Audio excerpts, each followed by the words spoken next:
welcome back to my channel. It's me Khushi and let's start our chapter class 12. Chapter number है हमारा new centres of power, chapter number 4. तो देखो ये मेरे पास पुरानी book है, आपकी बुक में आई थिंक ये चैप्टर नंबर 2 होगा. ठीक है, सो स्टार्ट करते हैं अपना chapter new centres of power. ये चैप्टर बेसिकली बहुत ज़्यादा इंटरेस्टिंग है, बहुत कुछ सीखने को मिलेगा आपको इस चैप्टर से. सो चलो स्टार्ट करते हैं. सबसे पहले देखेंगे हम इस चैप्टर का हम एनसीईआरटी का ओवरव्यू. क्या कह रही है एनसीईआरटी भाई? After the end of bipolarity structure of world politics in early 1990s. भाई देखो, मैंने आप सबको बताया था इससे पहले वाला चैप्टर जो हमने कवर किया था, काफ़ी सारे आई थिंक उसके 4 to 5 पार्ट्स बने थे पॉलिटिकल साइंस के. तो उसमें मैंने आपको बहुत अच्छी तरीके से बाइपोलैरिटी का मतलब, बाइपोलर का मतलब समझाया था. अगर आपने वो वीडियो नहीं देखी है तो मैं उसका वीडियो का डिस्क्रिप्शन में लिंक दे दूँगी, आप वहाँ से क्लिक ऑन करके देख सकते हो. और अगर आपको नहीं पता तो मैं एक बार फिर से एक्सप्लेन कर देती हूँ मोटा मोटा कि बाइपोलर का मतलब होता क्या है. बाइपोलर बेसिकली हमने पढ़ा था कि बाइपोलर उसे बोला जाता है जहाँ पे 2 सुपर पावर एग्जिस्ट करती हो, यानी जहाँ पे 2 सुपर पावर्स रूल करती हो. जैसे कि हमने इससे पहले वाले चैप्टर में जाना था कि वहाँ पे हमारी 2 पावर्स थी. एक थी हमारी USA America and second one थी हमारी यूएसएसआर, जिसको सोवियत यूनियन बोला गया था और वो आज के टाइम पे एग्जिस्ट नहीं करती है, वो डिसइंटीग्रेट हो गई थी. ठीक है, bipolar structure of world politics in early 1990s के आसपास जो बाइपोलर स्ट्रक्चर था उसमें क्या हुआ, वो हुआ एंड, यानी वो समाप्त हो गया, ख़त्म हो गया. And it become clear that alternative centres of political and economic power could limit American dominance. और भाई देखो 2 पावर थी, एक साइड थी यूएसए, एक साइड थी हमारी यूएसएसआर. तो जब भाई यूएसएसआर डिसइंटीग्रेट हुआ तो कौन, अब भाई 2 थी ना super power. First of all USA थी और एक दूसरी साइड यूएसएसआर थी. तो जब यूएसएसआर डिसइंटीग्रेट हुआ तो उस टाइम पे हमारी सुपर पावर बनी थी यूएसए. यूएसए बन गई राजा, समझ लो ऐसे. ठीक है, दस इन could limit it become clear alternative centers of political and economic power could limit American dominance. तो अमेरिका को डोमिनेंस मिल गई थी, अमेरिका पावर में आ गया था. और जब से आज तक हम बोलते हैं भाई अमेरिका तो बहुत पावरफुल कंट्री है. दस in Europe the European union and in Asia association of south east Asian nation. देखो जो मैं आपको यहाँ पे पढ़ा रही हूँ ना, द यूरोपियन यूनियन और association of south east Asian nation, ये आपके यहाँ पे 1 मार्क क्वेश्चन बनेगा ही बनेगा. यहाँ पे आपसे पूछ सकता है कि बताओ भाई ईयू की क्या फुल फॉर्म थी और एशियन की क्या फुल फॉर्म था. अभी मैं आपको पूरी डिटेल में एक्सप्लेनेशन दूंगी कि ईयू क्या था और एशियन क्या था. बेसिकली ईयू और एशियन दोनों ही एक ऑर्गेनाइजेशन था जो हम आगे इस चैप्टर में बहुत डिटेल में पढ़ने वाले हैं. बहुत इंटरेस्टिंग चैप्टर है, थोड़ा ध्यान से सुनना. While evolving regional solution to their historical enmities and weakness, both EU and Asian. देखो भाई 2 ऑर्गेनाइजेशन तो थे लेकिन दोनों में ही कोई ना कोई वीकनेस पाई जाती थी. भाई देखो फॉर एग्जांपल कोई एक स्टूडेंट है, ठीक है, वो हर चीज़ में बहुत अच्छा है, बहुत मल्टी टैलेंटेड है, लेकिन ये तो है नहीं ना कि वो हर चीज़ में बहुत मतलब बोल सकते हैं फॉरवर्ड हो, बहुत 101% अपना दे. कहीं ना कहीं तो उस बच्चे की वीकनेस होगी. वैसे ईयू और एशियन की बहुत सारी वीकनेस थी अच्छाई होने के साथ साथ. And both EU and Asian have develop alternative institutions. और एशियन ने और ईयू ने दोनों ने अपने अलग अलग इंस्टीट्यूशंस क्रिएट किए हुए थे, यानी अपने अलग अलग ऑर्गेनाइजेशन बनाई हुई थी. एंड और conventions that built a more peaceful and cooperative regional order had been transformed in countries in region into prosperous economy. वो इसलिए था, ईयू इसलिए बनाया गया था ताकि वॉर ना हो, कम वॉर हो, ठीक है, पीस बनी रहे और क्या हो साथ साथ ग्रो करे, यानी इकोनॉमी ग्रो हो जाए. ठीक है, the economy rise of China has made a dramatic impact on world politics. जैसे जैसे चाइना धीरे धीरे, अब हमें पता है भाई चाइना बहुत सही है ना. अमेरिका की इकोनॉमी के बाद चाइना की इकोनॉमी ली जाती है. तो यहाँ पे बोला गया है the economic rise of China had made dramatic impact. जैसे धीरे धीरे चाइना की इकोनॉमी राइज हुई, जैसे धीरे धीरे चाइना थोड़ी थोड़ी इकोनॉमी की पीढ़ी चढ़ने लग गया, वैसे क्या होने लग गया भाई, पॉलिटिक्स वर्ल्ड में बहुत बड़ी पॉलिटिक्स आ गई. क्या पॉलिटिक्स आई? In this chapter we take look at some of emergency emerging alternative centers of power and access the possible role in the future।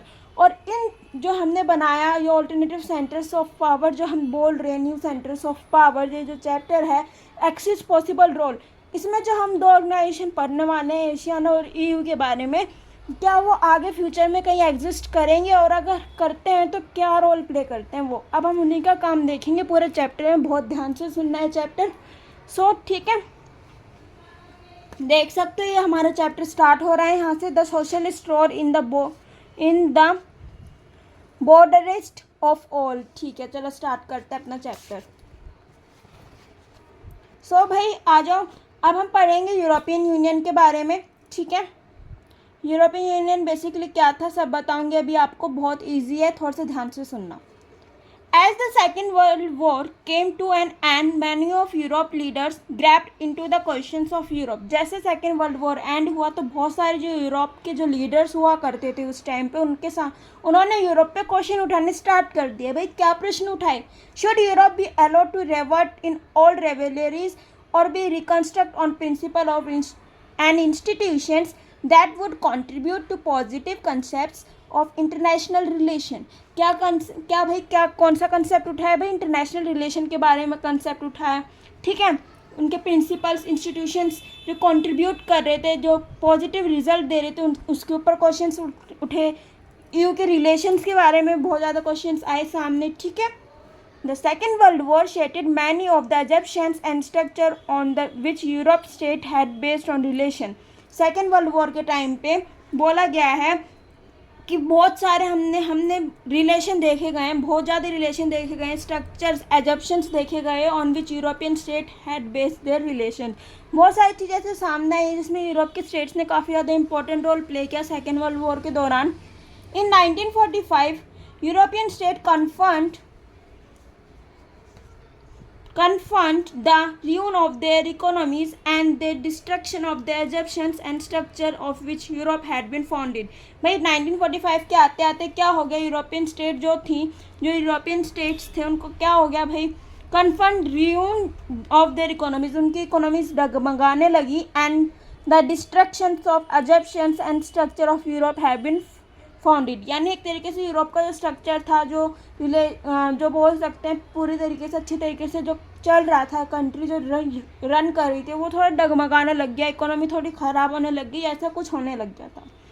European integration after 1945। European का integration कब हुआ था? 1945 में हुआ था। And by added the cold war America extended massive power. देखो भाई, जैसे शीत युद्ध ख़त्म हुआ वैसे अमेरिका को बहुत ज़्यादा मतलब पावर मिल गई। क्यों भाई, क्यों मिली? क्योंकि मैंने बताया ना आपको, जैसे शीत युद्ध ख़त्म हुआ तो यूएसएसआर की हुई हार, जिसको हम सोवियत संघ भी बोलते हैं। ठीक है, यूएसएसआर हार गए, सोवियत यूनियन हार गया, और फिर पूरी की पूरी पावर किसको मिली है? हमारी यूनाइटेड स्टेट ऑफ अमेरिका को मिल गई। America extended massive financial help and reviving European economy. भाई यहाँ पे अमेरिका के और यूरोप के बारे में बात करी जा रही, रिलेशंस बताए जा रहे हैं, तो रिलेशंस ज़रूर ध्यान से सुनते जाओ। तो यहाँ पे बात करी गई है America extended massive financially help. America ने काफ़ी ज़्यादा फाइनेंशियली हेल्प करी है यूरोप की, एंड यूरोप क्यों करी है, किस लिए करी है अमेरिका ने फाइनेंशियली हेल्प? ताकि जो यूरोप की जो इकोनॉमी है वो क्या हो सके, वो हो सके grow under what they are called Marshall plan. और इसी को ही हम अंडर द मार्शल प्लान के अंदर लाते हैं। मार्शल प्लान बेसिकली क्या था?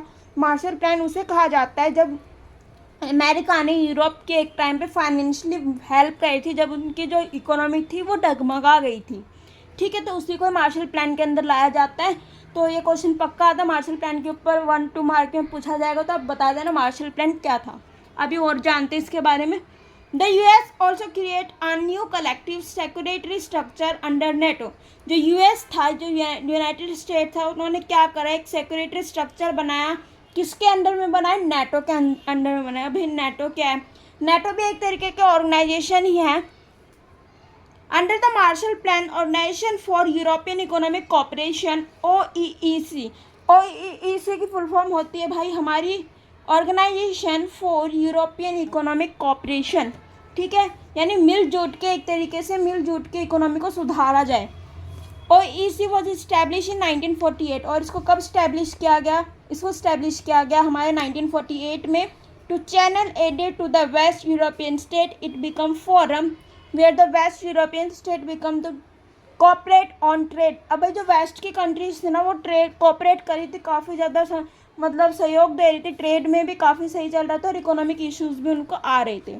ठीक है, तो यानी यहाँ पे दोनों तरीके से जो यहाँ पे जो बात करी जा रही वेस्टर्न यूरोपियन स्टेट वो फेस कर रहे थे ट्रेड से रिलेटेड इश्यूज भी एंड इकोनॉमिक इश्यूज भी।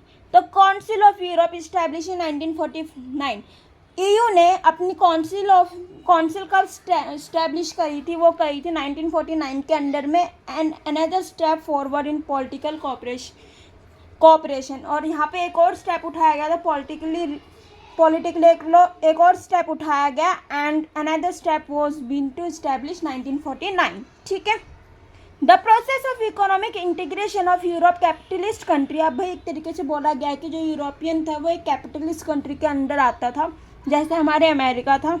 यानी वहाँ पे सब मतलब कोई प्रॉपर एक उसका राज नहीं चलेगा, बहुत मल्टी पार्टी डेमोक्रेसी होगी। भाई कैपिटलिस्ट कंट्री जहाँ पे लिखा है समझ लो वहाँ पे डेमोक्रेसी है, वेल डेवलप्ड स्ट्रक्चर है, इकोनॉमी काफ़ी अच्छी है। ठीक है, जैसे हमने पढ़ा था अमेरिका और यूएसएसआर के बीच में। Proceed step by step, see timeline of European integrations leading to the formation of European Economic Community and at last European Economic Community form करेगी बनाई गई 1957 में। The process acquired a political dimension with the creation of the Europe Parliament। बाद में जाके इन्होंने सोचा कि भाई चलो इतना सब कुछ तो हो ही गया, हम अपनी खुद की पार्लियामेंट ही बनाते हैं। इवन इन्होंने अपनी खुद की पार्लियामेंट भी बनाई। And the collapse of the Soviet bloc put Europe as a fast track and the resulted. अब धीरे धीरे जैसे जैसे सोवियत यूनियन टूटा वैसे यूरोप के पास उतनी ज़्यादा पावर आती गई और यूरोप की जो कंट्रीज थी वो उतनी ज़्यादा ऊपर उठती चली गई। Resulted in the establishment of EU. और जैसे सोवियत यूनियन डिसइंटीग्रेट हुआ देन उसके बाद इन्होंने डिसाइड किया हम एक ऑर्गेनाइजेशन बनाएंगे मिलके, उसको ईयू नाम दिया गया यानी यूरोपियन यूनियन। इन 1991 में क्या हुआ था भाई? सोवियत यूनियन जो था वो डिसइंटीग्रेट हो गया था। देन 1992 में जाके हमारा ईयू फॉर्म हो गया था। याद है 1991 में क्या हुआ था? हमारा सोवियत यूनियन डिसइंटीग्रेशन हुआ था और 1992 में यानी आफ्टर नेक्स्ट ईयर इन्होंने क्या कर दिया था भाई? इन्होंने कर दिया था ईयू स्टैब्लिश। ठीक है, the foundation was laid for common foreign security policies, cooperation, justice and home affairs and the creation of the single country। देखो कितना सब कुछ हुआ, सिक्योरिटी पॉलिसी लाई गई, जस्टिस मिला इन्हें। ठीक है, होम अफेयर्स सुधारे एंड दे सिंगल, और इन्होंने अपनी खुद की करेंसी भी बनाई ईयू ने। ठीक है, यूरोपियन यूनियन ने। European union has evolved over time from an economic union to an increasingly political one. देखो यूरोपियन यूनियन जो था वो इकोनॉमिकली काफ़ी अच्छा था और साथ साथ पॉलिटिकली भी काफ़ी ज़्यादा ग्रो होता जा रहा था। The EU has started to act more as nation state. ठीक है, ignore background voices, sorry. The European union has evolve over time from an economic union and the increasingly political one. जो European Union था धीरे धीरे powerful बनता गया, economically काफ़ी strong हुआ और पॉलिटिकल लाइन में भी उतर गया। The EU has started to act more as nation state. EU ने भी अपना एक एक्ट बनाया। ठीक है, स्टार्ट करे एक्ट बनाने। While the attempts to constitution. देखो EU ने कॉन्स्टिट्यूशन बनाने यानी संविधान बनाने का भी सोचा, लेकिन EU का वो जो था तो प्रयास किया था EU ने। ठीक है, कॉन्स्टिट्यूशन बनाने का वो असफल हुआ। It has its own flag. अब आप इसमें ये जो पॉइंट्स मैं आपको बता रही हूँ प्लीज़ नोट डाउन कर सकते हो आप इस पॉइंट्स को, और जब ये क्वेश्चन आएगा ईयू के बारे में बताओ तो आप इन जो मैं आपको पॉइंट्स क्लियर कर रही हूँ उनको आप क्वेश्चन आंसर्स में कहीं ना कहीं ज़रूर पुट कर सकते हो। ठीक है, तो बात करते हैं आगे ईयू की। It has its own flag. यहाँ जो ईयू जो था उनका खुद का फ्लैग था। देखो मैं आपको फ्लैग दिखा देती हूँ, ऐसे बुक में दे रखा है, ऐसा कुछ उनका फ्लैग था ईयू का, दिख रहा होगा आपको। एंड इसके अंदर 12 गोल्डन स्टार्स हैं जो 12 कंट्रीज़ ईयू के अंदर जो 12 कंट्रीज़ थी उनको दर्शाता है। और ये जो सर्कल सा दिख रहा है ना बन रहा है थोड़ा सा, ये उनकी यूनिटी को दिखाता है कि सब एक साथ हैं। ठीक है, 12 stars and the numbers of the 12 traditional symbol of perfections and complete and unity. और जो इस पूरा जो हमें सर्कल बन के दिख रहा है ना, ये पूरा कंप्लीट यूनिटी को दिखा रहा है एक तरीके से, ठीक है। सो आ जाओ फिर से अपने टॉपिक पे। करेंसी थी भाई खुद की इनकी, जिसको यूरो था, यानी इनकी जो करेंसी थी उसका नाम यूरो था। जैसे इंडियन करेंसी को रुपी बोला जाता है, वैसे यहाँ पे यूरो चलता था, EURO, ठीक है। It also has some form of common foreign security policies with its dealing with other nations। इन्होंने काफ़ी सारे पॉलिसीज़ को डील किया हुआ था बाकी कंट्रीज़ के साथ। And European union has tried to expand area cooperation and acquiring one. और इन्होंने सोचा कि हम अपने क्या करते हैं, हम अपने मेंबर्स को क्या कर लेते हैं, बढ़ा लेते हैं। इन्होंने अपने मेंबर्स को आगे मतलब और बढ़ाने की कोशिश करी, ठीक है। मेंबर्स बढ़ाने की इन्होंने कोशिश करी कब, और यहाँ पे इनका जो कॉन्स्टिट्यूशन का जो प्लान था वो हो गया, वो फेल हो गया था इनका, ठीक है। तो याद रखना, क्वेश्चन आ सकता है भाई EU कब इस्टेब्लिश हुआ था, अब 1992 में हुआ था, ठीक है। अब आ जाओ, देखो ये जो आपकी बुक में दे रखा है, ये यूरोपियन यूनियन का मैप है, ठीक है। आप देख सकते हो कि जो ये रेड वाली जो कंट्रीज़ हैं, जो मतलब रेड से आपको दिख रहा है एरिया, ये EU के ओल्ड मेंबर्स हैं, यानी जो पहले ऑलरेडी थे। और ये जो ब्लू कलर से आपको दिख रहा है, ये इधर से कुछ जैसे पोलैंड, ठीक है, लुधानिया, एस्टोनिया, तो ये सारे इसके न्यू मेंबर्स हैं। जो ब्लू कलर का दिख रहा है ना आपको यहाँ से, सारे इसके न्यू मेंबर्स हैं। और जो रेड वन है, सारे इसके पुराने मेंबर्स हैं, ठीक है। तो आप इन मेंबर्स को ज़रूर याद रखना, न्यू वन कौन से और ओल्ड वन कौन से। Members specially from the arrest while Soviet bloc, the process has not proved easy for people in many countries are not very astonished in giving EU powers are exercised by the government of their country। बहुत सारी country इस चीज़ को नहीं मान रही थी कि EU को पावर देना, वो सोचते थे कि यूरोपियन यूनियन को पावर देना सही नहीं है, ठीक है। गवर्नमेंट कह रहे हैं हम अपनी कंट्रीज़ में, सारे कंट्रीज़ में गवर्नमेंट रन कर रही है, तो हम EU को पावर क्यों दें। There are also reservation about including some new countries with in EU। धीरे धीरे क्या हुआ, EU की जो स्ट्रेंथ बढ़ी, ठीक है, बढ़ती चली गई। और साथ साथ जो EU में जो मेंबर्स थे वो और इंक्लूडेड हो गए, ठीक है।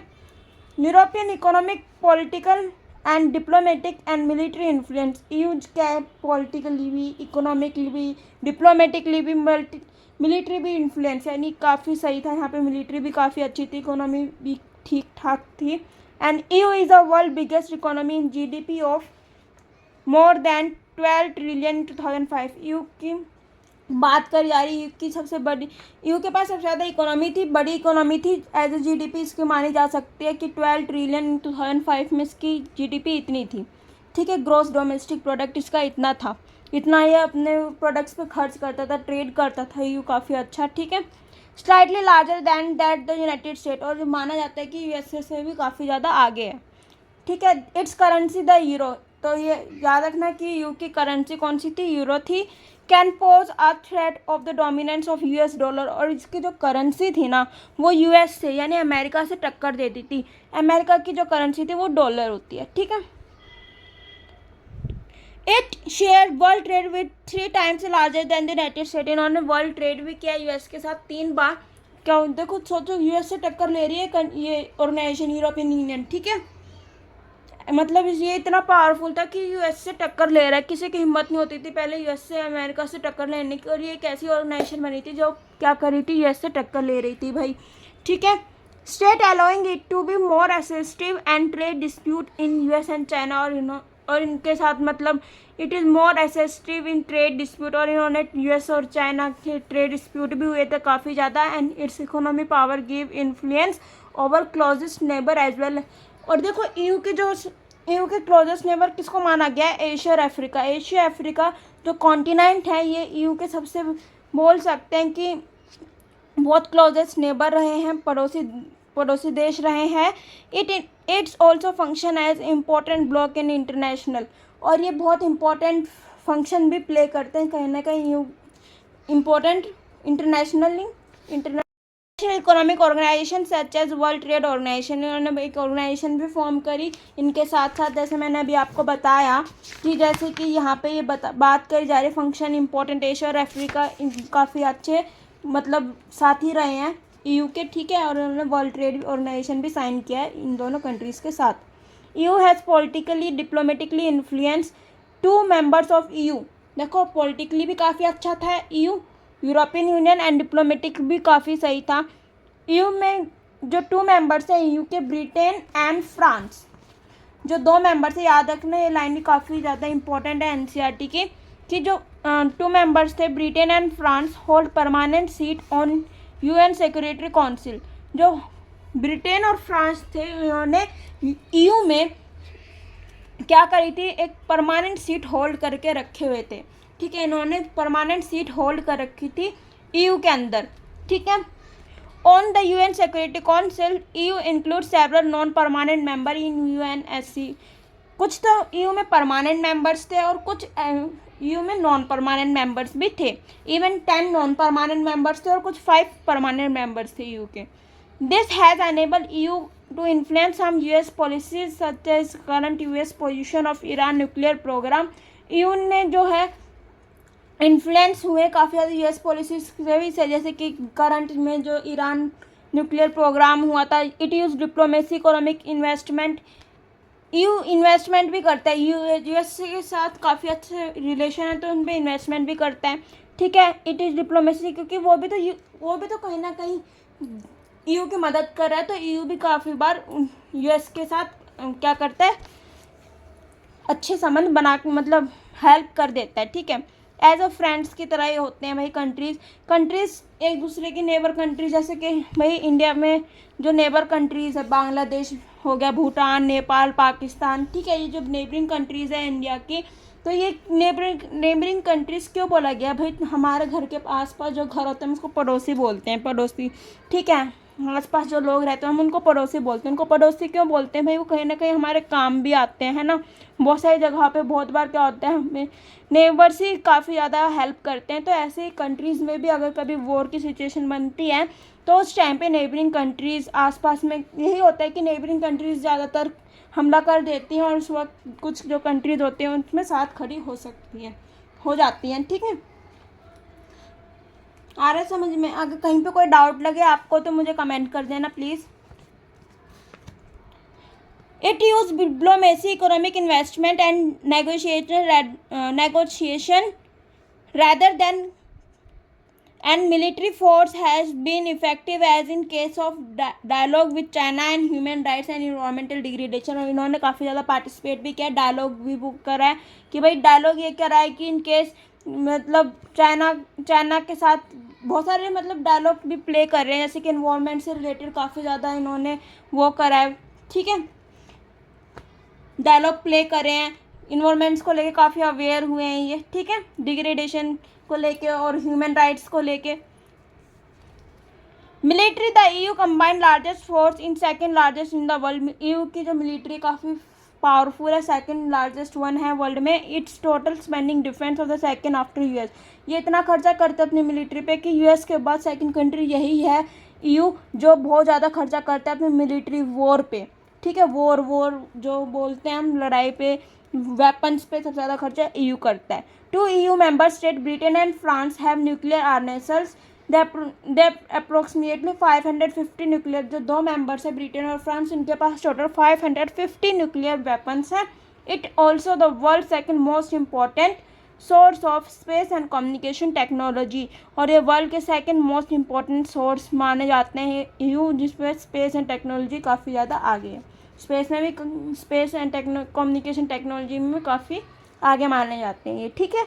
As a super national organization EU is unable to in economic, political and social areas, but in many areas its member state have their own foreign relation and defence policies often to odds with each other, and thus Britain Prime Minister Tony Blair was American partner in Iraq invasion when EU new members made up of US led coalition and willing where Germany and France oppose American। काफ़ी ज़्यादा जो EU के member यहाँ पे बता रखा है कि EU के अमेरिका के साथ कैसे संबंध है। कुछ मेंबर्स ऐसे हैं कि अमेरिका के संबंध, मतलब अमेरिका से नहीं जोड़ सकते हैं, वो अमेरिका से नहीं जुड़े हुए हैं, ठीक है।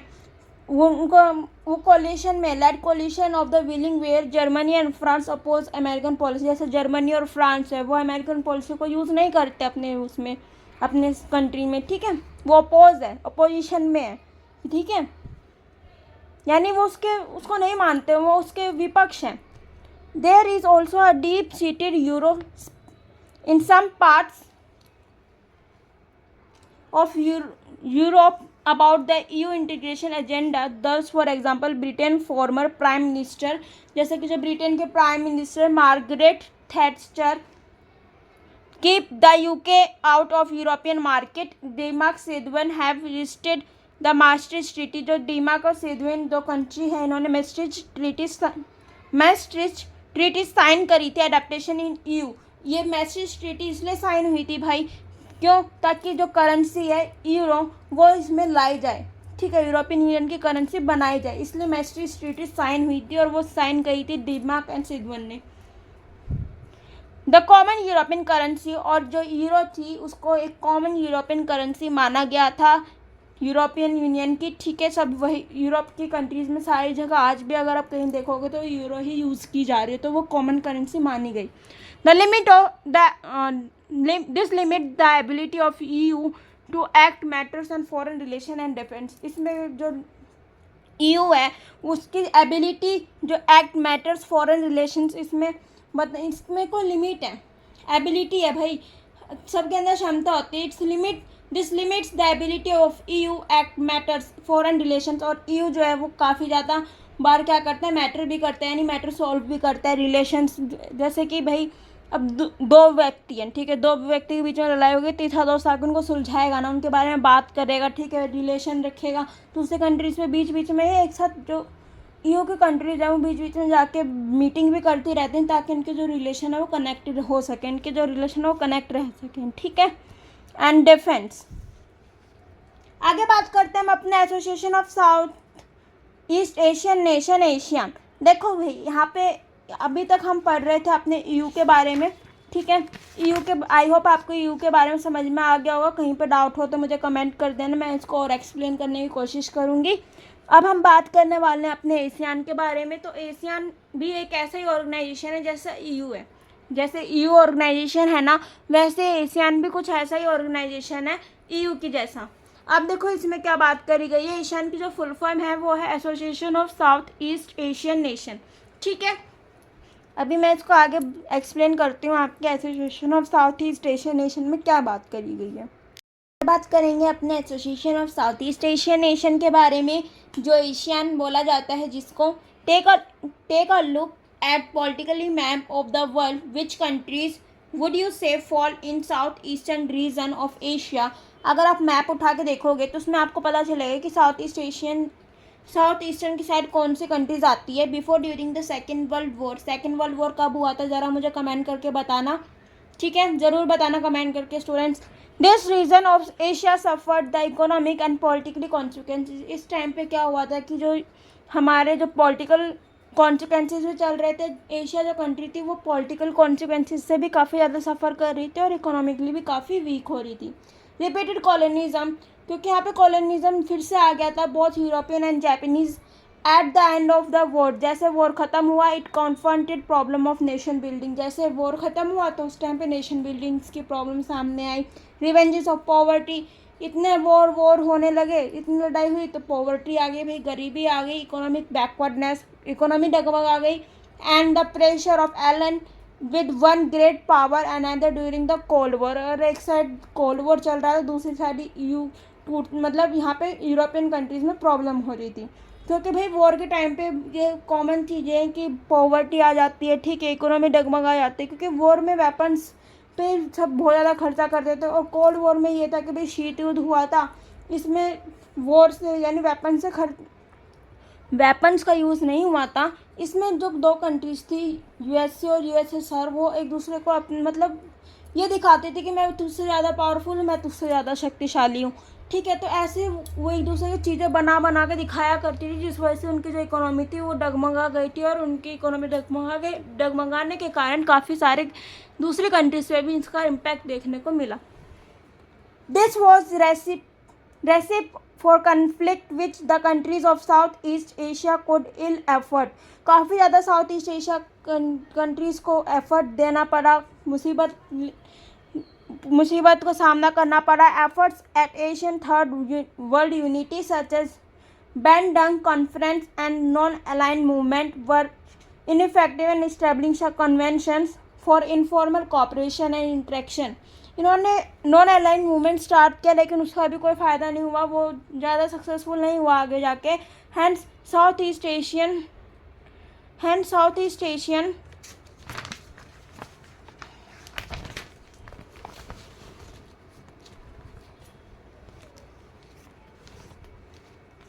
nation sought an alternative by establishing the Association for Southeast Asian Nation। तो धीरे धीरे करके क्या हुआ, जो नेशन अब इनकी जो प्रॉब्लम्स थी, जो वॉर हो रहा था, इसको सॉर्ट आउट करने के लिए एक और ऑर्गेनाइजेशन बनाया गया, इसका नाम दिया गया एशियन।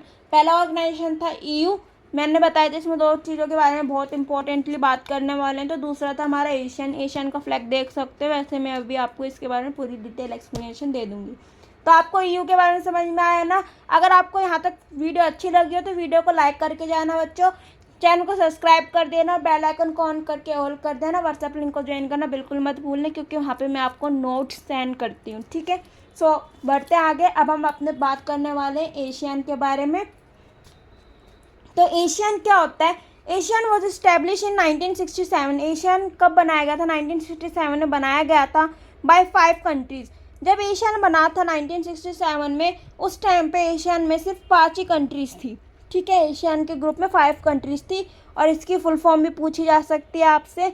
तो इसकी फुल फॉर्म होती है हमारी एशियन की association of south east Asian nation, ठीक है, लिख सकते हो आप, association of south east Asian nation, ठीक है। तो इसको फॉर्म करा गया था 1967 में। देखो साइड बाय साइड नोट्स बनाते रहो please.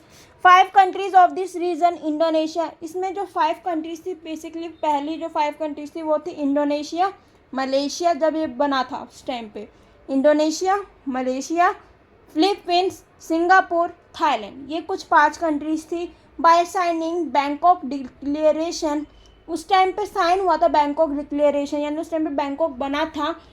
The objective of Asian was primarily escalated economic growth. Asian का मेन ऑब्जेक्टिव क्या था कि ग्रोथ करवाना, इकोनॉमी की जो इकोनॉमी डगमगा रखी थी उसको ठीक करना, ठीक है, इकोनॉमी को सुधारना, and throat the social progress and cultural development, और कंट्रीज़ की जो कंट्री थी उनकी सोशल वो करवाना, डेवलपमेंट, और साथ साथ कल्चरल भी इनको सोशलाइज करना। The secondary objective was to promote regional peace and stability. Second काम क्या था एशियन का कि भाई वॉर की जो सिचुएशन है उससे बचाना। किससे बचाना? वॉर जैसी सिचुएशन को क्रिएट ना होने देना, ठीक है। Rule of law, principle of United Nation charter. Over the years Brunei, Darussalam, Vietnam, Lao PDR, Myanmar, Burma and Cambodia join ASEAN. बाद में जाके इन कंट्रीज़ ने भी ज्वाइन किया एशियन, एंड इट्स बार जो पहले 5 कंट्रीज़ थी उनकी जो स्ट्रेंथ बढ़ के कितनी हो गई थी? 10 हो गई थी इनकी स्ट्रेंथ बढ़ के। ओवर ईयर इनकी जो स्ट्रेंथ थी वो 10 हो गई थी। And unlike the EU there is little desire in Asian of super national structure. धीरे धीरे एशियन की स्ट्रेंथ बढ़ी तो धीरे धीरे सुपर नेशनल स्ट्रक्चर में ये अपने आप को ढालता चला गया। And institutions, Asian countries have celebrated what has become known as Asian way, a form of, ये अपना दिन भी सेलिब्रेट करते हैं भाई। जिस दिन ये बने थे कंट्रीज एक साथ मिलके अपना दिन भी सेलिब्रेट करते हैं, जिसको एशियन वे बोलते हैं लोग, जिसमें ये आप 10 की 10 कंट्री आके बैठती हैं और आपस में इंटरेक्शन करते हैं, छोटे मोटे मुद्दों पे बात करती हैं और एक दूसरे को रिस्पेक्ट भी देती हैं। The respect for national sovereignty, एक दूसरे को रिस्पेक्ट के भाव से देखती है। And critical to functioning of Asian, और यही एक सबसे बड़ा वो है चीज़ है जो एशियन को आज तक फंक्शन करने में हेल्प कर रहा है। With some of the fastest growing economies in the world, Asian broadens its objective beyond economy social spheres। कुछ ऐसे इनकी जो धीरे धीरे ग्रोइंग हुई इकोनॉमी धीरे धीरे बढ़ती चली गई। Asian broadened its objective beyond economic and social spheres। In 2003, ASEAN moved along with path of the EU by agreeing to establish an Asian community comprising 3 pillars. Asian के मेनली 2003 में एक sign हुआ था एग्रीमेंट, जिसमें basically 3 pillar बताए गए थे. First था हमारा Asian security community. First of all था हमारा एशियन सिक्योरिटी कम्युनिटी, जिसमें सिक्योरिटी के बारे में बात करी गई थी, सुरक्षा बल के बारे में बात करी गई थी, एशियन की सुरक्षा के लिए बात करी गई थी. दूसरा था हमारा एशियन इकोनॉमिक कम्युनिटी, इकोनॉमी को कैसे सुधारा जाए, इकोनॉमिक डगमगाए ना, अच्छी रहे इकोनॉमी, वही कंट्री को आगे लेके जाती है. ठीक है. And the Asian social culture economy, और अपने कल्चर को दूसरों के सामने, दूसरी कंट्रीज के सामने कैसे शो किया जाए, अपने कल्चर को कैसे बढ़ावा दिया जाए, उसके बारे में बात कही गई थी. Asian Security Community was based on convictions that surrounding terrestrial dispute को सुधारा गया बहुत अच्छी तरीके से. should not be escalate armed confliction, ताकि आगे जाके वॉर की सिचुएशन ना बने और ना ही आर्मी मतलब आर्म कन्फ्लिक्शन का यूज़ हो, यानी वेपन्स वगैरह का ज़्यादा यूज़ ना हो. ठीक है. इन 2003 एशियन हैज सेवरल एग्रीमेंट. 2003 के अंदर एशिया ने काफ़ी सारे एग्रीमेंट को साइन किया. ठीक है. In place which members state promised to uphold piece.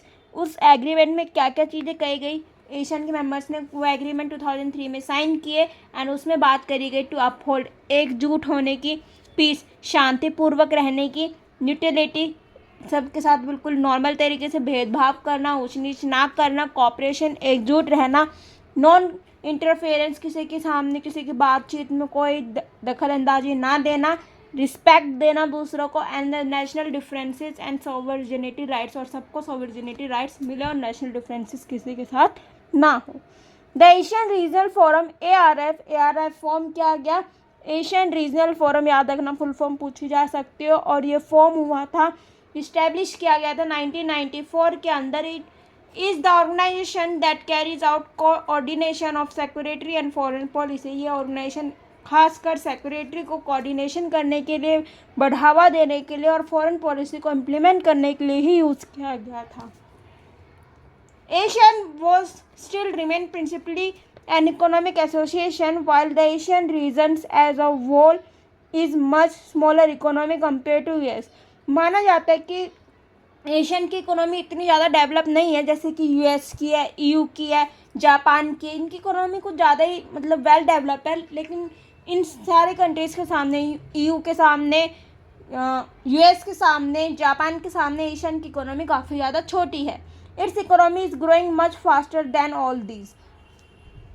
और जो जितनी भी ये जो स्मॉलर इकोनॉमी है कंपेयर की जा रही हैं, इसकी जो इकोनॉमी ग्रोइंग मच फास्टर, और इनसे तो काफ़ी अच्छी तरीके से काफ़ी हद तक इसकी इकोनॉमी धीरे धीरे ग्रो हो रही है. This accounts for growth of influence both region and beyond. इसमें हम यही पढ़ने वाले हैं कि किसकी इकोनॉमी किससे ज़्यादा ग्रो वेल डेवलप्ड है. And the objective of Asian economic community are to create common market. Economic community का मेन रोल क्या था, ताकि ये कॉमन मार्केट बना सके, अपना खुद का कॉमन मार्केट क्रिएट कर सके, ताकि ट्रेड अच्छा हो दूसरी कंट्रीज से, एंड दे प्रोडक्शन गुड्स, और जो भी सामान बनाए उनको क्या करा जाए, उनके सामान की क्वालिटी अच्छी हो ताकि उसको ट्रेड के लिए भेजा जाए बाकी कंट्रीज़ में भी. Base with Asian states to aid social economic development, ताकि भाई ट्रेड होगा तो सोशल इकोनॉमिक डेवलपमेंट तो होगी ही होगी, पैसा आएगा तो इकोनॉमिकली डेवलपमेंट तो अच्छे तरीके से होगी. The economic community would also like to improve existing Asian dispute settlement. जो इकोनॉमिक कम्युनिटी है वो भी एशियन की डिस्प्यूट को धीरे धीरे सुधार रही है, मैकेनिज्म को resolve economic dispute. Asian has focus on creating a free trade area. Asian जो है वो उसने FTA भी साइन किया फॉर इन्वेस्टमेंट, उसमें इन्वेस्ट भी किया, लेबर्स भी लेके गए, सर्विस भी प्रोवाइड हुई, फ्री था ये. ठीक है. The US and China have already move faster to negotiate FTA and with Asian. और जो US और चाइना थे वो उन्होंने तो पहले से FTA साइन करा हुआ था, वो इससे भी काफ़ी ज़्यादा वेल डेवलप थे, और चाइना तो हाई वेल डेवलप कंट्री, और अमेरिका भी. ठीक है. Organization in Vision 2020 has defined an outer-looking role of ASEAN in international community. This build on existing. अब देखो 2020 विजन क्या बता रहा है एशियन का, कि ये इंटरनेशनल कम्युनिटी बनी. It's builds on existing Asian policy, encourage negotiation over conflict in this region. Thus, ASEAN has mediated the end of Cambodia conflict. Asian ने काफ़ी रोल प्ले किया कैम्बोडिया कन्फ्लिक्ट को ख़त्म करने के लिए 2020 में, and the East Timor crisis and meet annually to discuss East Asian, और इन्होंने मीटिंग भी रखी ताकि वो तैमूर क्राइसिस पे बात कर सकें, उसके बारे में जान सकें और उसमें एक अच्छा एक बोल सकते हैं गुड डिसीजन ले सकें, ठीक है। The current economic strength of ASEAN specially its economy resilience as a trading, जो करंट स्ट्रेंथ है एशियन की, जो करंट मेंबर्स हैं वो क्या कर रहे हैं आज के टाइम पे, ट्रेडिंग कर रहे हैं। इन्वेस्टमेंट पार्टनर्स ग्रोइंग एशियन, आपस में इन्वेस्ट कर रहे हैं मनी ताकि एशियन ग्रो हो सके। And such India China makes this an attractive proposition. During the cold war years Indian foreign policy did not पे एक्वेट अटेंशन टू एशियन। जब कोल्ड वॉर का टाइम चल रहा था तो इंडियन फॉरेन पॉलिसी ने डिड नॉट पे एक्वेट अटेंशन, तो उसने एशियन की तरफ कोई ध्यान नहीं दिया था। बट इन रिसेंट ईयर, लेकिन आज के अगर कुछ सालों से बात करी जाए, कुछ सालों से जो इंडिया है ट्राइड टू मेक अमेंड्स, जो रिलेशन को जो पहले बिगड़ गए थे एशियन के साथ, तो उसको ठीक करने की कोशिश कर रहा है। और इसके साथ क्या करना है, इसके साथ एशियन के साथ मिलने की कोशिश हो रही है, मतलब एक तरीके से बोल रहे हैं कि उससे ज्वाइंट होने की कोशिश कर रहा है इंडिया भी। It's sign FTA with 2 Asian members, और साथ साथ इंडिया ने FTA साइन किया है 2 एशियन मेंबर्स के साथ। First of all Singapore and second one is Thailand. दो जो मेंबर्स हैं एशियन के, इनके साथ इंडिया ने FTA साइन किया हुआ है। Trying to sign an FTA with Asian itself, और एशियन के साथ भी, एशियन ने खुद भी इनके साथ, it is trying to sign an FTA with Asian itself, FTA Asian के साथ भी साइन किया हुआ है एशियन ने खुद। And Asian strength however lies in policies of interaction and consultations with member state, with dialogue partners and the other non-regional organization. It is only regional organization. जो Asian है वो नॉन रीजनल ऑर्गेनाइजेशन नहीं है, एक regional organisation है Asia का, that provide political forum where Asian countries and major powers can discuss politically and security concerns, जिसमें हम politically security concerns major powers को, एशियन की मेजर पावर्स को आसानी से डिस्कस कर सकते हैं। अब हमारा अगला टॉपिक आ जाता है बच्चों, the rise of the Chinese economy. Chinese economy को किस तरीके से बढ़ाया जाए, चाइनीज़ की इकोनॉमी, जो चाइना की जो इकोनॉमी थी वो कैसे बढ़ी, इसमें चाइना ने कितना ज़्यादा फ़ायदा मिला, कितना ज़्यादा फ़ायदा उठाया चाइना ने अपना, ठीक है। तो इसको अभी हम पढ़ने वाले हैं, the rise of Chinese economy. बात करेंगे इस चैप्टर में rise of the Chinese economy, China ने अपनी इस दौरान इकोनॉमी को कैसे बढ़ाया। Let us now turn to the third major alternative centre of power. अब हम तीसरे एक ऐसे कंट्री के बारे में बात करने वाले जिसके पास भी बहुत अच्छी तरीके से पावर है, बहुत अच्छी खासी पावर है, वो है China. And our immediate neighbour, और वो एक तरीके से हमारा नेबर भी है, ठीक है। अचानक China, the cartoon of the following page sums up the current mode all over the world about the rise of China. इस पेज पे जो हमारा कार्टून दिया हुआ है, ये कार्टून ये दिखाता है कि कैसे चाइना ने अपने एक मतलब बोल रहे हैं कि एक कितनी तरीके से ये जो ड्रैगन है, जो ग्रेट वॉल ऑफ ड्रैगन है, has the 2 symbols most commonly associated with China. ये जो 2 सिम्बल्स दिखाए जा रहे हैं, ये यही दिखा रहा है कार्टून कि क्या दिखा रहा है। The cartoon uses both these depict China economy rise. ये कार्टून ये दिखा रहा है कि चाइना की इकोनॉमी किस तरीके से दिन प्रतिदिन ग्रो होती जा रही है अच्छी तरीके से, ठीक है। And can he stop the dragon, क्या जो ये एशिया ने, क्या ये चाइना को टक्कर दे पाएगा। अब देखो भाई, इधर आ जाओ, फिर से चाइना की इकोनॉमी को फिर से पढ़ेंगे। Let us now turn the third major alternative centre of power and our immediate neighbor China. Cartoon of the following page sums up the current mode all over the world about rise of China as an economic power.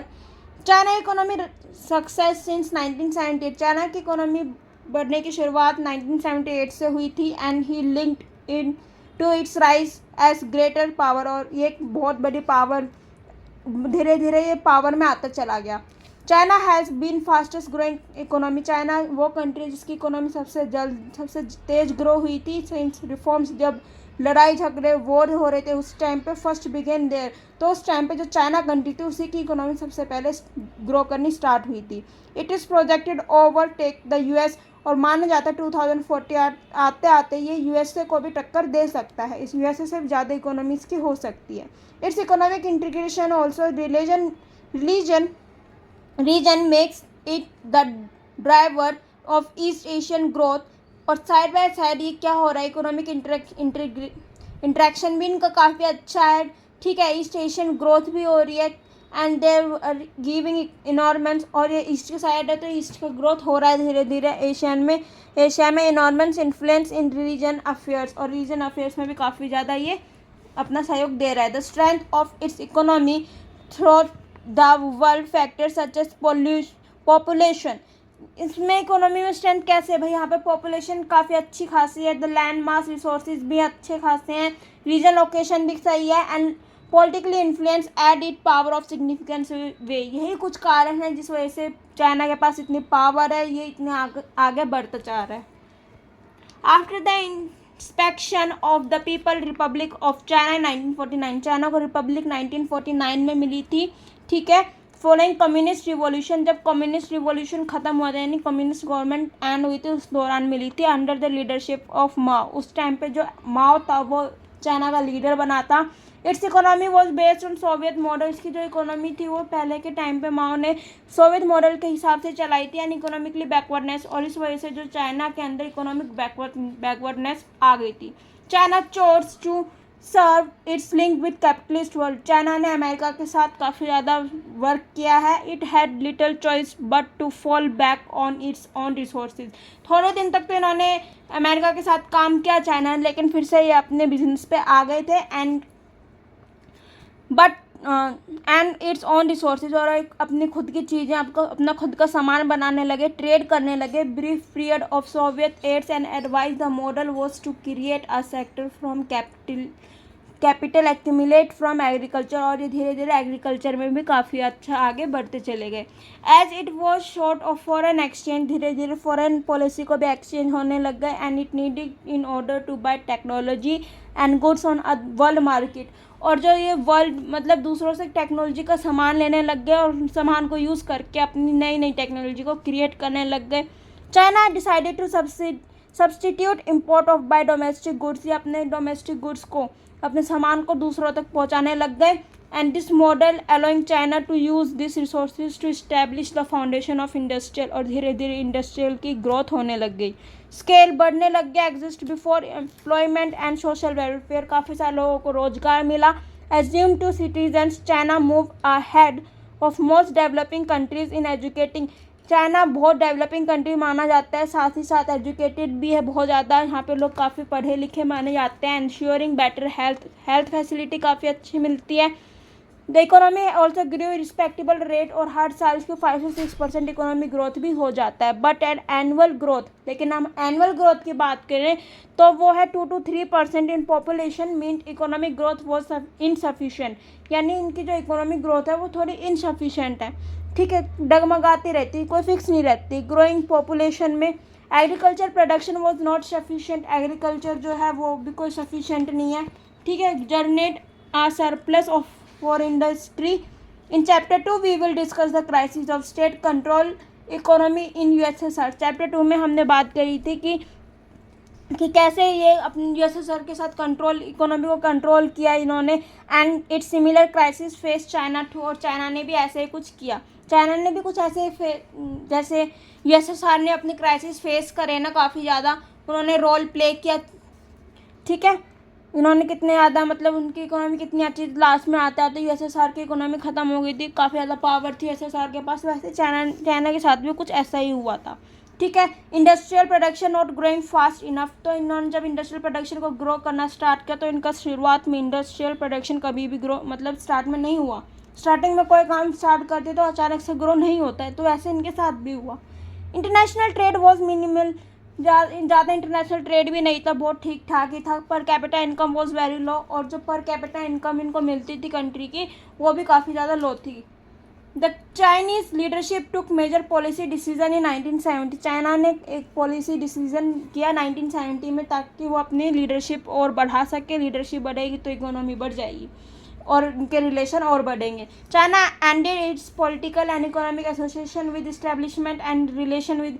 China ने जो इनके association जो बिगड़े हुए थे, politically crisis चल रहे थे, उनको ख़त्म किया और यूएस के साथ एक दोस्ती का हाथ बढ़ाया आगे 1972 में। Premier Zhou Enlai proposed the fourth modernization agriculture, industry, science and technology and military in 1973. By 1978 and then leader Deng Xiaoping announced open door policy। और चाइना के अंदर 1973 के बाद 1978 में आते आते डेंग ज़ोफिंग एक ये लीडर रहे थे चाइना के, ठीक है, जिन्होंने ओपन डोर पॉलिसी का आविष्कार किया, ठीक है, चाइना के अंदर। The policy was to generate higher productivity investment. इसमें काफ़ी ज़्यादा इन्वेस्टमेंट हुई, कैपिटलाइज भी काफ़ी ज़्यादा ग्रो हुआ and industry and technology from. और यहाँ जो चाइना की टेक्नोलॉजी थी वो दूर दूर तक एब्रॉड में जाने लगी। China followed its own path introducing market economy. China ने अपना खुद का पाथ बनाया, उसको फॉलो किया, मार्केट को ग्रो किया। Chinese did not go for shock therapy. China shock therapy की तरफ नहीं गया, but open there economy step by step. लेकिन इन्होंने धीरे धीरे उस रूट को फॉलो करते करते, यूज़ करते करते इन्होंने अपनी इकोनॉमी को बढ़ा दिया।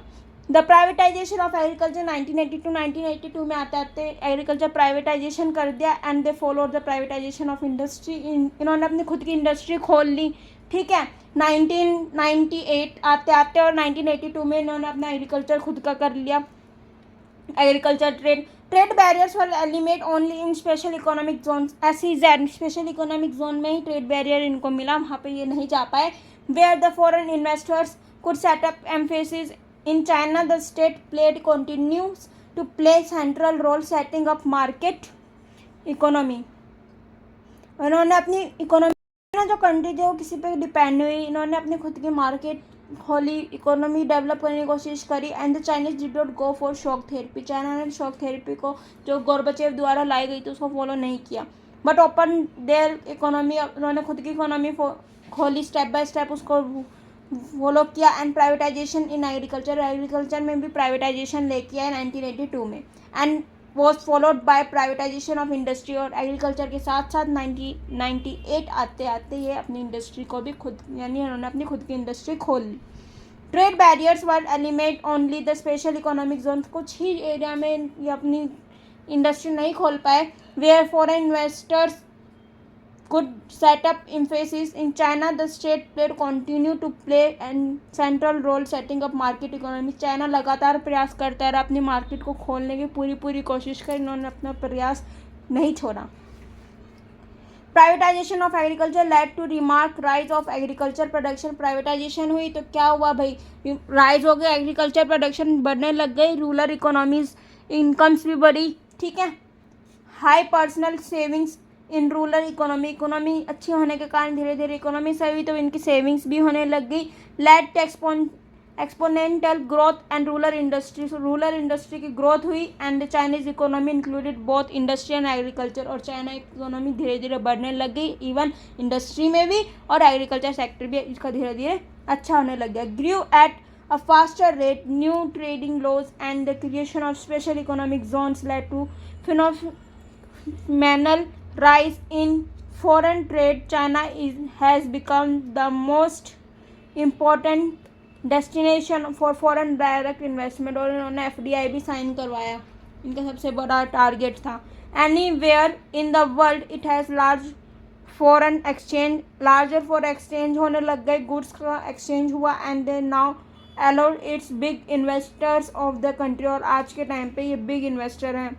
China associations to the WTO in 2001 has been further step in opening outside world। इन्होंने 2001 में सोचा कि वर्ल्ड ट्रेड ऑर्गेनाइजेशन यानी बाकी अदर कंट्री से भी, बाहर के देशों से ट्रेड करेंगे, ठीक है, इंटीग्रेशन, ताकि इनकी इकोनॉमी को एक अच्छी शेप मिल सके, फ्यूचर इनका अच्छा हो सके इकोनॉमिक ऑर्डर के नाम पे। While the Chinese economy was improve dramatically, धीरे धीरे चाइनीज़ की जो इकोनॉमी थी वो बढ़ने लग गई. Not any every one in China has receive benefit, हर जगह चाइना को बेनिफिट नहीं मिला. इन्होंने इतनी सारी जगह ट्राई किया लेकिन हर जगह बेनिफिट नहीं मिला. Of the reforms unemployment rise in China, धीरे धीरे रिफॉर्म्स लड़ाई झगड़े होने लग गए, अनएम्प्लॉयमेंट बढ़ी चाइना में.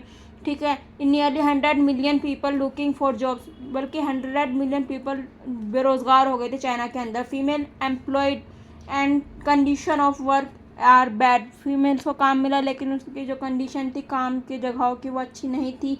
ठीक है. In Europe of 18th and 19th centuries environmental degradations corruptions has increase. 19th century आते आते यूरोप की कंट्रीज़ में इन्वायरमेंटल यानी वो इन्वायरमेंटल इशूज़ से काफ़ी ज़्यादा सफ़र करने लगे. फॉर एग्जांपल जैसे यहाँ पे दे रखा है आप लोगों को, इन्वायरमेंटल डिग्रेडेशन बढ़ गया, करप्शन बढ़ गया भाई.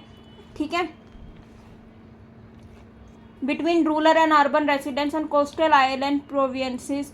Moreover, regional and globally, China has become an economic power and reckons with the integrations of China economy and the interdependence that this was created enable China to have considerable influence with its trade partner. China एक trade partner बना.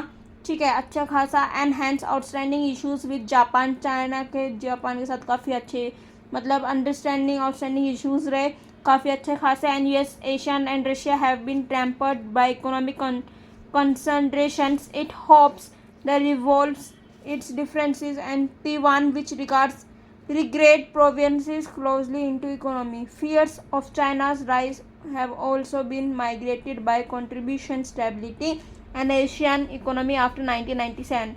China fears of China rise, धीरे धीरे जैसे China बढ़ रहा तो लोगों को डर लग रहा था. and they have been mitigated by contribution of stability of Asian, और एशियन का ऐसा लग रहा था कि वो नहीं रहेंगे यानी एशियन टूटेगा. आफ्टर 1997 के बाद ये फाइनेंशियल एशियन ने काफ़ी ज़्यादा फाइनेंशियल क्राइसिस को फेस करना पड़ा एशियन को. And its more outer looking investment and aid policies of Latin America and Africa increasing projecting and global pairs on side of developing economies. और डेवलपिंग धीरे धीरे ये जो लेटिन अमेरिका थे एंड अफ्रीका थे वो increasing projected global pairs and side and developing economy. और धीरे धीरे इनकी जो इकोनॉमी थी वो बढ़ने लगी लेटिन अमेरिका की एंड अफ्रीका की. इंडिया एंड चाइना के रिलेशन कैसे रहे, पक्का आएगा क्वेश्चन आपका. इंडिया के साथ रिलेशन ज़रूर पूछे जाते किसी न किसी के साथ, तो इसको अच्छे से देखना आप कि इंडिया और चाइना के रिलेशन कैसे रहे. इंडिया और जो चाइना थे उनके जो रिलेशन थे काफ़ी अच्छे थे. ठीक है. माना जाता है इनके जो रिलेशन थे इंडिया और चाइना के काफ़ी अच्छे रहे. इन्होंने कुछ क्राइसिस भी फेस करे. ठीक है. आ रहा है समझ में. इन्होंने कुछ क्राइसिस भी फेस करे. तो पढ़ते हैं क्या रहा था. India and China were great power in Asia before the advent of Western imperialism. China has considerable influence and control on ferry of its border based on unique tributary system. उन्होंने एक अलग सा ट्रिब्यूटरी सिस्टम बनाया हुआ था border के around. Its different times in China along history of dynastic rule. Mongolia, Korea, parts of Indonesia and Tibet accepted China authority. यही कुछ वो थे जगह थी जिन्होंने चाइना की इकोनॉमी को एक्सेप्ट किया था अथॉरिटी को. And various kingdoms empires in India also extended their influence beyond their border. जो पहले के टाइम पे जब राजा महाराजा का रूल हुआ करता था उस टाइम पे बात करी जा रही कि काफ़ी ज़्यादा एक्सटेंड करने की कोशिश करी इंडिया के एरिया को. ठीक है. एंड पॉलिटिकली इकोनॉमिक कल्चर बढ़ाने की कोशिश करी गई. However the regions were where India and China exercise influence rarely even overlapped. Thus there are limited political and cultural interaction. तो इंडिया और चाइना के रिलेशन ज़्यादा सही नहीं रहे, इनके बीच में कम ही इंट्रैक्शन हुआ. And the result of the neither country was very familiar with each other. और ना ही ये कंट्री जो ये दोनों कंट्री थी इंडिया और चाइना ज़्यादा मतलब इनका इंट्रैक्शन नहीं था. The result of the neither country are very familiar and other. एक दूसरे के मतलब ठीक ठाक ही रिलेशन है हम बोलते हैं लेकिन वैसे कोई परफेक्ट रिलेशन नहीं रहे थे. When both nations confront each other they had some difficulty evolving foreign policy deal with each other. Foreign policy को जब डील करने की बात आती थी तो इनको काफ़ी ज़्यादा सोच विचार करना पड़ता था क्योंकि चाइना हमेशा धोखा देता था इंडिया को, तो इंडिया को विश्वास नहीं है. ठीक है. After India regained it's independence from Britain and China expand it's foreign policy. इधर क्या हुआ था, जो इंडिया था उन्होंने फिर से मतलब it's independence from Britain, Britain से भी छुटकारा पाया and the China expel the foreign power. China की इधर फॉरेन पावर बढ़ गई, विदेशी जो शक्ति थी वो इन्होंने इधर बढ़ाई and there were hope both would come together in shape of future. और कोशिश करिए कि इंडिया और चाइना के रिलेशन फिर से सही हो जाए, और हो सकता है हो जाए, कोई दिक्कत नहीं है, लेकिन चाइना हमेशा धोखा देता है। Of the developing world and Asia particularly for believe while the slogan Hindi चीनी भाई भाई। और उस टाइम पे इन्होंने एक स्लोगन भी दिया था जो था हिंदी चीनी भाई भाई। ठीक है, ये स्लोगन काफ़ी ज़्यादा उस टाइम पे फेमस हुआ था, पॉपुलर हुआ था। And however military conflict over border dispute between two countries marred that hope. और ये सिर्फ यही दिखाया था कि डिस्प्यूट हो सकते हैं, यानी झगड़े होने के पूरे पूरे चांस थे इंडिया और चाइना के बीच में। Soon after independence both state were evolve differences arising from Chinese to cover of Tibet in 1950। China ने तिब्बत को टुक ओवर कर लिया था 1950, आते आते वहाँ का एरिया कुछ ले लिया था। And the final settlement of Sino Indian border, China and India evolve in border conflict. और उस टाइम चाइना और इंडिया के बीच में बॉर्डर कन्फ्लिक्ट भी हुए थे 1962 में लड़ाई हुई थी बॉर्डर को लेके। And over competing traditional claims principally in Arunachal Pradesh and the Aksai चीनी रीजन इन ऑफ लद्दाख। तो इसमें आपको इतना समझना है कि इंडिया और चाइना के बीच में लड़ाई हुई थी बॉर्डर को लेके भी। तो इंडिया और चाइना के रिलेशन काफ़ी ठीक नहीं थे, मतलब ठीक थे, ज़्यादा सही नहीं थे बोल सकते हैं। Conflict in 1962 in which India suffer military reverse had long term implication of India China relation. फिर से इंडिया को सफ़र करना पड़ा, ठीक है, प्रॉब्लम्स का, मिलिट्री रिजर्वर्स का काफ़ी टाइम बाद। And diplomatic relation between two countries were downgraded until 1976। Thereafter relation between two countries began improve slowly. धीरे धीरे क्या हुआ भाई, चलो इन्होंने अपने धीरे धीरे रिलेशन को बनाना शुरू करे इन्होंने अपने रिलेशन, फ्रेंडशिप थोड़ी बढ़ी। After the change in China political, जैसे पॉलिटिकल लीडरशिप में चाइना में बदलाव हुआ, वैसे धीरे धीरे थोड़ी इंडिया ने भी सोचा कि चलो रिलेशन बना लेते हैं। And the mid of late 1970 के ख़त्म होते होते बीच में ही China policy become more pragmatic and less ideological, so it was prepared to put off the settlement continuation issues while improving relation with India। देखो यहाँ पे चाइना बहुत चालाक थे, यहाँ पे इनकी थोड़ी पॉलिसी डगमगाई तो इन्होंने सोचा चलो इंडिया से रिलेशन अच्छे बना लेते हैं और फिर हमारी जो सिचुएशन है वो अंडर कंट्रोल हो जाएगी। जैसे इनकी सिचुएशन अंडर कंट्रोल होती चाइना बाय बाय बोल जाता, ठीक है। A series of talk to resolve a border issues, इन्होंने बॉर्डर इश्यूज पे बात करी। 1981 में जो बॉर्डर इश्यूज हुए थे, बॉर्डर पे लड़ाई हुई थी उस टाइम पे। Since end of the cold war there had been significant changes in India. जब कोल्ड वॉर युद्ध खत्म हुआ था उस टाइम पे इंडिया के अंदर काफ़ी सारे बदलाव देखने को मिले, जैसे China relation their relation now have strategic as well as economic dimension. Economy पे बेस है भाई, चाइना की इकोनॉमी डगमगाएगी तो चाइना रिलेशन बनाएगा, नहीं तो नहीं, ठीक है। Both views themselves as rising power of global politics, दोनों ने ही धीरे धीरे पावर बढ़ी, दोनों साइड देखा जाए तो ग्लोबल पॉलिसीज क्रिएट हुई। And the both would like to play a major role in Asian economy, और दोनों ने बहुत इंपॉर्टेंट रोल प्ले किया एशियन इकोनॉमी और पॉलिसीज में। Rajiv Gandhi visit to China December 1988, Rajiv Gandhi ने विजिट किया था दिसंबर 1988 में चाइना में। And provide the impetus of improvement of India China relation. वो क्यों गए थे, ताकि इंडिया और चाइना के जो रिलेशन है वो अच्छे हो सकें। Since then both government have taken major to contain conflict and main peace. And उन्होंने कन्फ्लिक्ट की बात छोड़कर और यहाँ पे पीस और ट्रैंक्विलिटी को लेके बॉर्डर ऑन द बॉर्डर, मतलब यहाँ पे have taken major contain conflict and maintain peace, यानी लड़ाई भी होती थी और कहीं ना कहीं पीस भी रहती थी, ठीक है। कुछ ऐसा ही रिलेटेड टॉपिक हुआ था इनके साथ। And they have also signed agreement of cultural exchange cooperation, science and technology open for border post of trade. देखो कितना कुछ खोला, साइंस टेक्नोलॉजी में भी आगे गए, ठीक है। बॉर्डर पोस्ट भी ट्रेड भी स्टार्ट हुआ इनके बीच में हमारे साथ, चाइना के साथ। With India China trade growing 30%, लेकिन जो ट्रेड था वो 30% ही ग्रो हो पाया पूरे साल में 1999 आते आते, a more positive पर्सपेक्ट on relation with China has emerge. जब धीरे धीरे भाई बढ़ा ट्रेड तो थोड़े पॉजिटिव इम्पैक्ट देखने को मिल गए यहाँ पे। Brilliant trade between India and China has increase in 338 million in 1992 में। यहाँ पे क्या हुआ था भाई, इंक्रीज हुआ था ट्रेड थोड़ा, ठीक है। Brilliant between India and China increase इतना and more than 18 billion in 2006। आते आते इतना हो गया था इनका ट्रेड, मतलब खर्चा बोल सकते हैं यहाँ पे, ठीक है। Investment and more recent both countries have agreed to cooperate with each other. At last इन्होंने मान लिया कि हाँ ठीक है, हम एक दूसरे को कोऑपरेट करेंगे इन एरियाज वाइज भी and otherwise clear conflict between them. तो लास्ट में बोल दिया गया था भाई कोऑपरेट तो करना पड़ेगा, नहीं तो अदरवाइज वॉर तो होना ही होना है। Such bidding for energy deals abroad and at global level India and China have adopted similar policy. और ज़्यादातर माना जाता है कि पहले के टाइम पे 2006 में इंडिया और चाइना ज़्यादातर सेम ही पॉलिसीज़ को इम्प्लीमेंट करवाता था अपनी कंट्री में in international economy institution like the World trade Organization, ठीक है। और वर्ल्ड ट्रेड ऑर्गेनाइजेशन जैसे और भी बहुत सारे इंटरनेशनल ऑर्गेनाइजेशन में पार्टिसिपेट भी किया करता था। Indian nuclear test in 1998 sometime justified on ground threat from China did not stop greater interaction. तो धीरे धीरे थ्रेट हुए तो फिर चाइना के साथ फिर से मतलब स्टॉप ही हो गया interaction.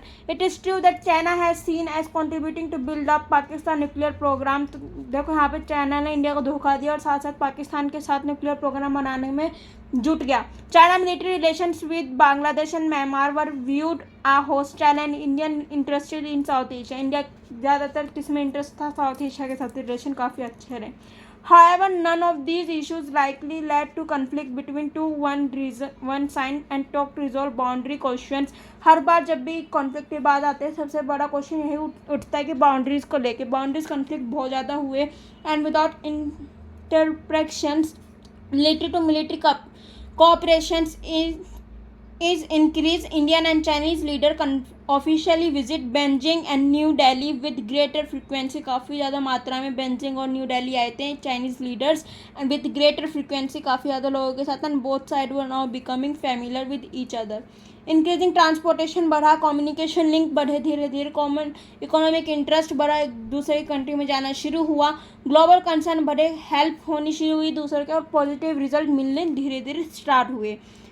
And the sound relationship between two more popular countries in the world. और आगे जाके ये दो कंट्री थी इंडिया और चाइना, वो पॉपुलर कंट्री बनी, ठीक है। तो चाइना के रिलेशन कुछ ऐसे ही रहे थे भाई हमारे साथ, ठीक है।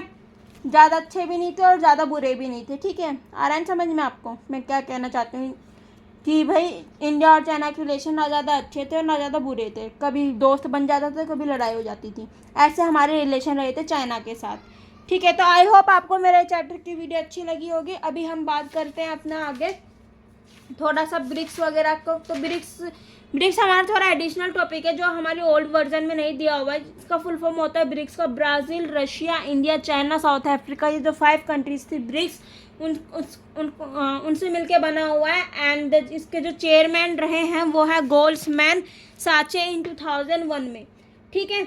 तो अगर आपको एडिशनल टॉपिक्स पे वीडियो चाहिए तो मुझे कमेंट कर देना, मैं उसके अलग से वीडियो बना दूंगी आपके लिए एडिशनल टॉपिक्स की जो बहुत ज़्यादा इंपॉर्टेंट माने गए।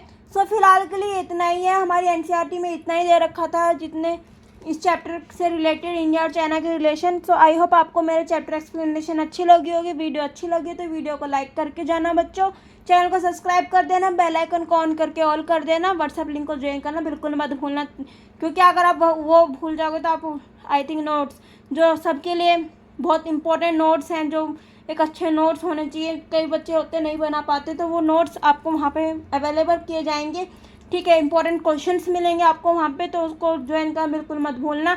मिलते हैं जल्दी नई वीडियो के साथ। और हाँ, स्टे ट्यून, नेक्स्ट वीडियो किस टॉपिक पे चाहिए जल्दी बताओ फ्रेंड्स।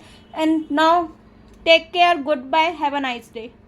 हमारा चैप्टर यहीं तक था। आई होप आपको वीडियो अच्छी लगी होगी। वीडियो अच्छी लगी हो तो वीडियो को लाइक करके जाना, चैनल को सब्सक्राइब कर देना, हमारे डिस्कॉर्ड सर्वर को ज्वाइन करना बिल्कुल मत भूलना। टेलीग्राम पे मैं आपको नोट्स प्रोवाइड करती हूँ, उसको भी ज्वाइन कर लेना। और हाँ, अगर आपको कहीं डाउट लगे चैप्टर में तो वीडियो में कमेंट कर देना। ऐसे धमाकेदार वीडियो के लिए चैनल को सब्सक्राइब कर लो।